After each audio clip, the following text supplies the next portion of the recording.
40 days keeps showing up in Scripture like a fingerprint. Not 30, not 50, 40. Noah spent 40 days inside the ark while the old world dissolved beneath him and a new one took shape. Moses spent 40 days on Sinai and came down carrying the covenant. Elijah walked 40 days through the wilderness, and on the other side of that walk he heard the voice of God in a way he had never heard it before.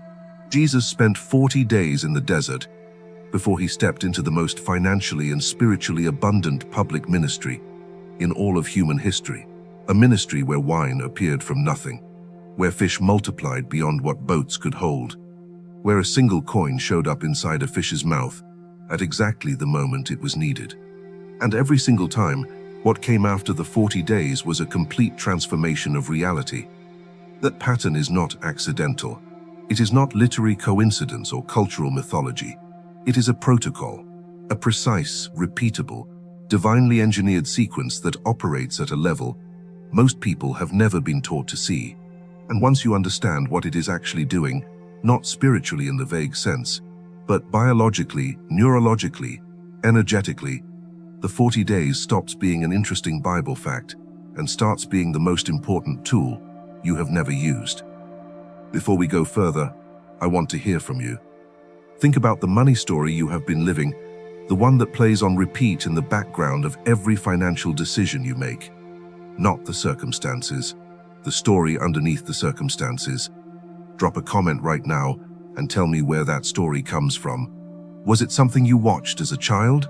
Something you were told? Something you decided about yourself after a failure? I read every single comment on this channel, and what you share here matters more than you know. Now let me tell you what 40 days is actually doing. Neuroscience has established that a single thought, repeated consistently over time with emotional charge attached to it, becomes a neural pathway, a groove in the brain. And once that groove is deep enough, the brain stops experiencing it as a thought and starts experiencing it as reality. It is no longer an idea you have. It is a lens through which you see. And here is the devastating part. Most of the financial grooves in your brain were carved before you were 12 years old. Before you had any conscious input into what was being inscribed, you watched your parents fight about money and your nervous system logged it. You heard someone say money is the root of all evil and your subconscious filed it. You watched a family member lose everything and your body decided, at a cellular level, that wealth is unsafe. You have been making financial decisions from those grooves ever since. Not from your adult understanding, not from your faith, from a 12-year-old's conclusion about how the world works. The 40-day protocol in Scripture is the mechanism for changing that, not through willpower, not through positive thinking layered on top of old programming, through a complete energetic reset that operates at the same level where the original wiring happened. Deep, repeated, emotionally charged, and sustained long enough that the old groove loses its dominance and a new one takes its place. Neuroscientists today will tell you that it takes approximately 30 to 45 days of consistent, emotionally engaged repetition to begin the measurable rewiring of a neural pathway. The midpoint of that range, the threshold at which old patterns begin to genuinely collapse, is right around 40 days. Moses, Elijah, and Jesus were not just fasting from food. They were performing a full-spectrum energetic withdrawal from the old signal in order to become completely available to the new one. They were removing every input that reinforced the old groove, the noise, the social consensus, the daily evidence of the material world, and flooding that space with a single undiluted frequency. And at the end of 40 days, they were different people, not metaphorically, neurologically. The old neural architecture had been starved of its fuel, and a new one had been built in its place. This is what the 40-day wealth fast does for your money DNA. And yes, I used the word DNA intentionally. Epigenetics, the science of how our environment and our beliefs actually alter which genes get expressed in our bodies, has shown us that the patterns we run consistently are not just psychological habits. They are biological programs. The stress of financial scarcity activates specific gene expressions that increase cortisol, reduce executive function, narrow perception, and literally make you worse at seeing opportunity. The consciousness of abundance activates entirely different gene expressions, ones associated with creativity, risk tolerance, pattern recognition, and resilience. Your money beliefs are not just thoughts. They are biological operating instructions. And the 40-day protocol is the biblical blueprint for rewriting them. Now, I want to show you exactly how this works by walking through each of the 3 great 40-day accounts in Scripture: Moses, Elijah, and Jesus, because each one reveals a different dimension of what the protocol is doing. Together, they form a complete picture that is so precise and so consistent that when you see it laid out in full, there is no other way to read it. Moses first. He goes up to Sinai twice for 40 days. The first time in Exodus 24. He comes down carrying the tablets, the covenant, the law, the complete blueprint for how a free people organize their lives and their economy. But the people have already built the golden calf, and the first set of tablets is destroyed. He goes back up a second 40 days and comes down the second time with his face literally shining. His skin is radiating light so intensely that the people cannot look directly at him. What happened in those 80 days? Here is what most people miss. When Moses went up the first time, the people were still in an Egypt consciousness. They had been slaves for 400 years. Their entire understanding of economics, of supply, of how resources work, was built around scarcity, servitude, and dependence on a human power structure that controlled the distribution of everything. You work. Pharaoh decides how much you keep. That was their reality for 4 centuries. The golden calf was not primarily an act of religious rebellion. It was an act of economic anxiety. The people panicked when their visible human leader disappeared, because the only supply system they had ever known required a visible, physical human authority at the top. Without Moses, the pipeline felt cut. Now Elijah. 1 Kings 19. Elijah has just called fire down from heaven, killed 450 false prophets, and ended a 3-year drought through prayer alone. He is at the peak of his spiritual power. And then Jezebel sends a single threatening message and he collapses completely. He runs into the wilderness, lies down under a juniper tree, and tells God he wants to die. This is one of the most honest moments in all of Scripture. And what God does next is extraordinary. He does not rebuke Elijah. He does not remind him of his victories. He sends an angel who touches him and says, "Get up and eat." Twice. Then Elijah walks 40 days and 40 nights to Horeb, the mountain of God, the same mountain where Moses received the covenant. And at the end of that walk in a cave on that mountain, God asks him a question. "What are you doing here, Elijah?" And Elijah's answer reveals everything. He says, "I am the only one left. I alone remain. Every resource, every ally, every support structure is gone. I am the last one." This is pure scarcity consciousness speaking. This is the voice of a man whose entire financial and spiritual operating system is built on visible evidence. When the evidence looks abundant, he is powerful. When the evidence looks scarce, he collapses. His faith was not yet rooted in the invisible field. It was still, at a deep level, dependent on what he could see. God's response is the quantum wealth scripture hiding inside this story. He says, "There are 7,000 in Israel who have not bowed to Baal." 7,000. The resources, the allies, the community that Elijah believed had vanished completely. They were there the entire time, invisible to his current frequency, but completely present in the field. The 40-day walk was not just physical travel, it was a frequency recalibration. By the time Elijah reached that cave, the scarcity signal had been starved long enough that his perception could open, and in that open state, God showed him what had always been there. This is the second dimension of the 40-day protocol. It does not just rewire old patterns. It reopens the perceptual bandwidth to resources that were already present, but invisible to the scarcity-tuned eye. This is a good moment to pause and share something that connects directly to everything we are talking about. I put together something called the Quantum Wealth Scripture Journal. It is a 30-day activation guide that takes the exact biblical principles we explore on this channel and turns them into a daily practice. Scripture, quantum wealth reflection, and practical money moves every single day for 30 days. A lot of people in this community have been going through it, and what they keep reporting back is not just mindset shifts, but actual, tangible movement in their finances, opportunities appearing, unexpected income, doors opening that had been closed for years.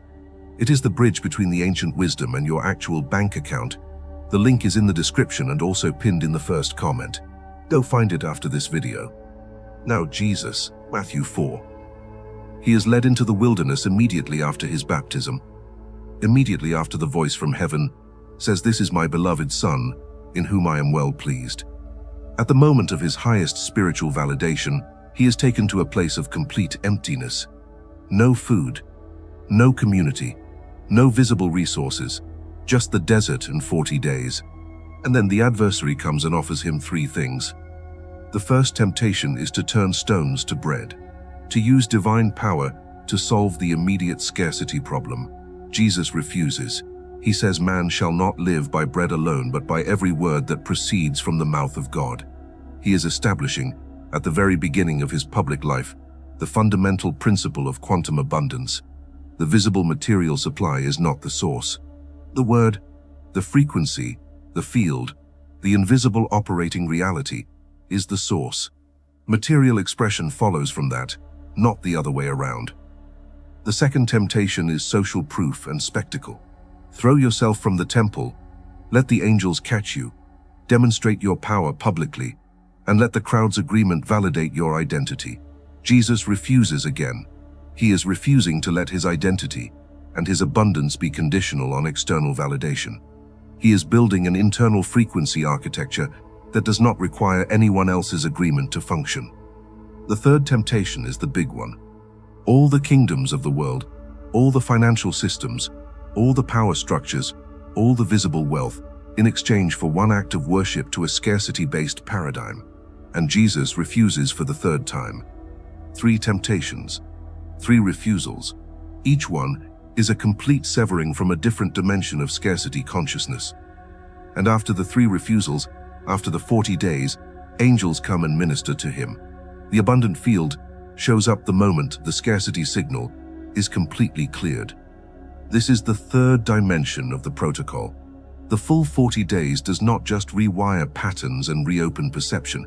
It completes the severance from every tentacle of the scarcity system that has its hooks in your identity. And it is only after that complete severance that the field can flow freely. This channel is one of the places I have been building that conversation, going deep into the ancient texts, into the quantum science, into the spaces where those 2 worlds overlap in ways that are genuinely life-changing. If you have not subscribed yet and you want to keep going deeper, this community is where that happens. And for those of you who have been here for a while and feel called to support what we are building, there is a channel membership available. It is a quiet, sacred way to say this work matters to me. Members also get early access to new videos before they go public. I am genuinely grateful for every person who chooses that path. Now let me give you the actual 40-day protocol. Not a vague spiritual suggestion. A practical, structured, biblically grounded sequence you can begin today. The first 10 days are the withdrawal phase. This is the hardest part, and most people quit here without realizing that the difficulty is the evidence that it is working. For the first 10 days, you are doing one primary thing. You are cutting off the main inputs that reinforce your scarcity programming. This does not necessarily mean going into a physical desert. It means identifying the top 3 to 5 sources of your scarcity signal and reducing your exposure to them dramatically. That might be certain news sources, certain conversations, certain social media accounts, certain mental habits like obsessively checking your bank balance multiple times a day from a place of anxiety rather than assessment. You are not avoiding reality. You are starving the old groove of the fuel it needs to keep firing. In the first 10 days, you will feel an uncomfortable restlessness. That is the old neural pathway looking for its input and not finding it. That restlessness is not a sign that something is wrong. It is the sound of old wiring losing its grip. Days 11 through 25 are the inscription phase. This is where the active rewiring happens. Every single day during this phase, you are doing three things. First, morning scripture immersion, not reading the Bible as religious duty but as frequency input. Specifically, the abundance scriptures: Deuteronomy 28, Psalm 1, Proverbs 3, Malachi 3, Luke 12, John 10, verse 10. You are reading them slowly, out loud, and you are sitting in each one long enough to feel its frequency in your body, rather than just processing it cognitively. Second, you are writing, every day, a detailed, present-tense description of your financial life, as if the quantum wealth scripture has already been fully realized. Not what you want. What already is, in the field, waiting to come into form. Third, you are taking one small financially aligned action every single day. Not a big dramatic gesture. One small action from abundance consciousness rather than scarcity consciousness. A generous tip, an investment in a skill, a business-related task you have been avoiding because fear was louder than faith. Small, consistent, abundance-aligned action is the behavioral signal that tells the field your frequency has changed. Days 26 through 40 are the consolidation phase. By this point, if you have genuinely followed the first two phases, something will have shifted that you can feel. Not just think, feel, in your body.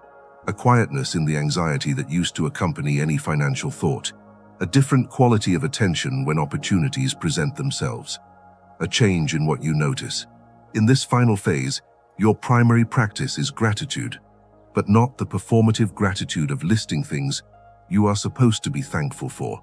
The deep, saturating recognition that the field is already abundant, that El Shaddai is already overflowing, that the 7,000 are already present, that the angels are already ministering, and your job is simply to remain in conscious alignment with that reality every single day until it becomes the new groove, the new default, the new lens through which your financial life is processed.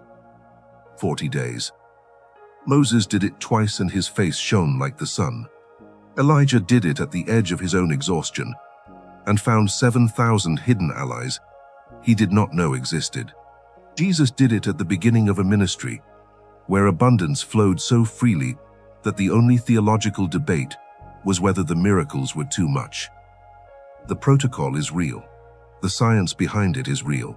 The biblical evidence for it is not a collection of coincidences.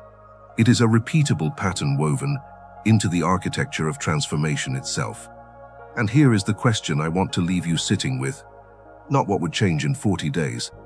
That is too abstract. Ask yourself this. What is the specific money story? The one sentence, the one belief, the one conclusion that 12-year-old you drew about wealth and survival that has been running your financial life ever since. You know what it is. You have always known. It surfaces every time a financial opportunity gets close and something in you finds a reason to back away. Every time abundance is within reach and something quiet and old says, you do not get to have that. Every time you watch someone else step into financial freedom and feel simultaneously inspired and convinced that their path is not yours. And the truth is this: the field is not withholding from you. The source is El Shaddai, the God of overflow who does not ration. The covenant was not written for someone else. The 40-day protocol is not a historical artifact. It is available, it is functional, and it is waiting. The only question is whether you are willing to disappear into the desert for 40 days and let the old version of your money story dissolve in the silence. If this landed somewhere real in you today, share it with someone who is standing at the edge of their own transformation and does not yet know that what they need is not another strategy but a complete reset. This message is not meant for one pair of ears. Pass it forward.